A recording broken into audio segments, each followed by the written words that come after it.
अस्सलाम वालेकुम नाज़रीन, मैं हूं नासिर तूर और आप देख रहे हैं मेरा यूट्यूब चैनल। नाज़रीन कराम, कभी गद्दार कभी मुहिब्बे वतन, असल में गद्दार कौन है? और नून लीग फैमिली का, नवाज शरीफ फैमिली का एक और झूठ बेनकाब और अमरीकी कांग्रेस इमरान खान के हक में 2 कदम आगे आ गई। इस सारे हवाले से डेवलपमेंट्स आपके साथ शेयर करते हैं। नाज़रीन कराम, आपको याद होगा कि 2011 में मेमो गेट स्कैंडल आया था। वो स्कैंडल क्या था कि आसिफ अली जरदारी ने हुसैन हक्कानी के ज़रिए अमेरिका को पैगाम भिजवाया था कि ये जो आर्मी ऑफिसर है, ये आर्मी चीफ हैं, उस वक्त अशफाक परवेज़ कियानी थे, कि वो शायद मार्शल लॉ लगा देना चाहते हैं, वो मुझे खा रहे हैं, इनको रोका जाए। इस तरीके से अमेरिका को जो गारंटियाँ दी गई थी, अमेरिका को जो मतलब एक डील भी तो हुई थी ना, कि अमेरिका को कहा गया था कि आप पाकिस्तान में कहीं पर भी कोई भी स्ट्राइक करें, कुछ भी करें, आपको खुली आज़ादी होगी। उसके बाद उसामा बिन लादेन को एबटाबाद में उसको शहीद किया गया, ड्रोन अटैक्स हुए, कुछ भी होता रहा। उसके बाद एक ट्रेंड चला कि हुसैन हक्कानी जो है वो गद्दार है। हमने मान लिया सब ने कि हुसैन हक्कानी गद्दार है। पाकिस्तान की आर्मी के खिलाफ उसने लॉबिंग की, वहाँ पर उसने उनके बारे में बात की। लेकिन अब असल सवाल ये पैदा होता है कि अब असल गद्दार कौन है?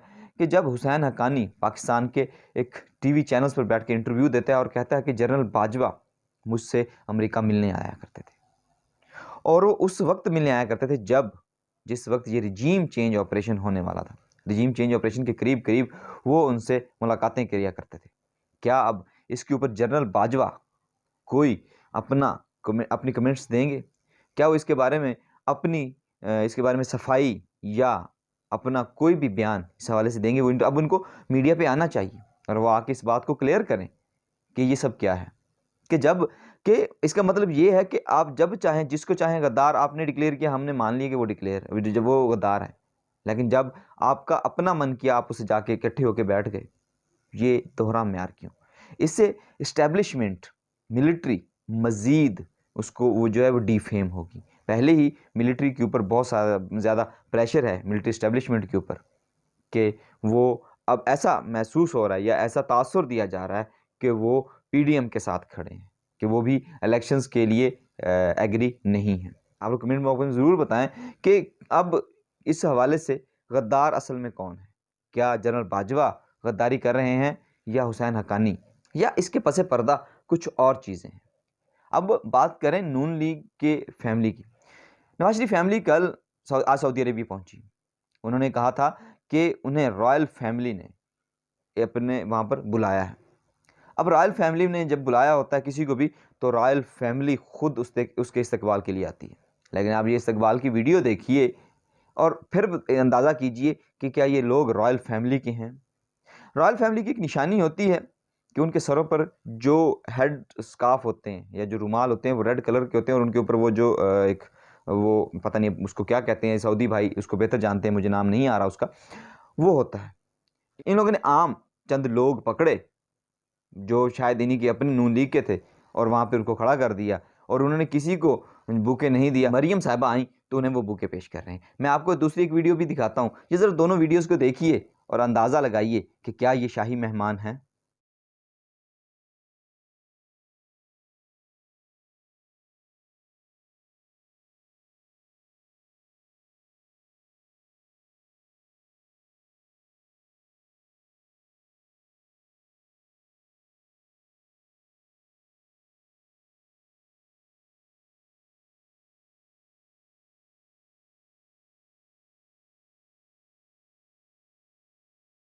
ये जी पाकिस्तान के स्टेट गेस्ट सऊदी अरब में पहुंच चुके हैं। किसी रॉयल का इनके इस्तकबाल के लिए आना तो दूर की बात, किसी ने रेड कारपेट भी नहीं डाला और लवारसों की तरह आ रहे हैं। खैर जी, तो नाज़रीन किराम, आपने ये मुलाज़ा फरमाया, क्या रॉयल फैमिली इस तरह से इस्तकबाल करती है अपने खुसूसी मेहमानों का? बिल्कुल भी नहीं। ये एक फेक नैरेटिव बनाया गया।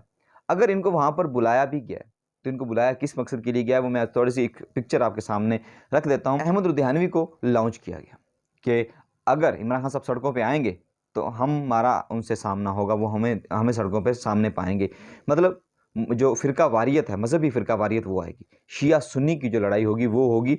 अब सऊदी अरेबिया और ईरान की नई सुलह हुई और अब सऊदी अरेबिया ने अमेरिकी ब्लॉक को अल्लाह हाफिज़ क्या है कि रूस चाइना के ब्लॉक में चले गए हैं। इसी वजह से, क्योंकि वो कहते हैं कि दुश्मन का दुश्मन भी दोस्त। तो पहले ईरान और सऊदी अरेबिया की दुश्मनी थी, तो साथ ईरान और अमेरिका की भी दुश्मनी थी। तो ईरान के साथ दुश्मनी के चक्कर में सऊदी अरेबिया और अमेरिका इकट्ठे थे। अब दोनों के साथ होगी दोस्ती, सऊदी अरेबिया की और ईरान की दोस्ती होगी। तो अब वो अमेरिकी ब्लॉक से निकल गया। अब सऊदी अरेबिया नहीं चाहता कि यहाँ पर जो फ़िरका वारियत है वो फैले, क्योंकि दोनों ही ममालिक, ईरान भी और सऊदी अरेबिया भी, यहाँ पर फंडिंग करता रहा है, अपने अपने मसलकों के लिए फंडिंग होती रही है। तो अब अगर यहाँ पे मसला होता है तो फिर ये दोबारा से दुश्मनी मोल ली जाएगी और सऊदी अरेबिया को दोबारा वापस अमेरिका के कैंप में जाना पड़ सकता है।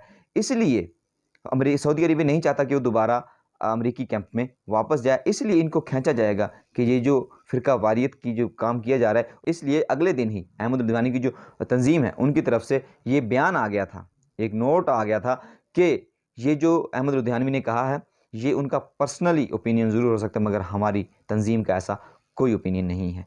तो इसलिए इनकी वहाँ पर खिंचाई भी हो सकती है। और अब बात करें अमेरिकी कांग्रेस की, कि अमेरिकी कांग्रेस किस तरह से इमरान खान साहब के हक़ में 2 कदम आगे आ गई है।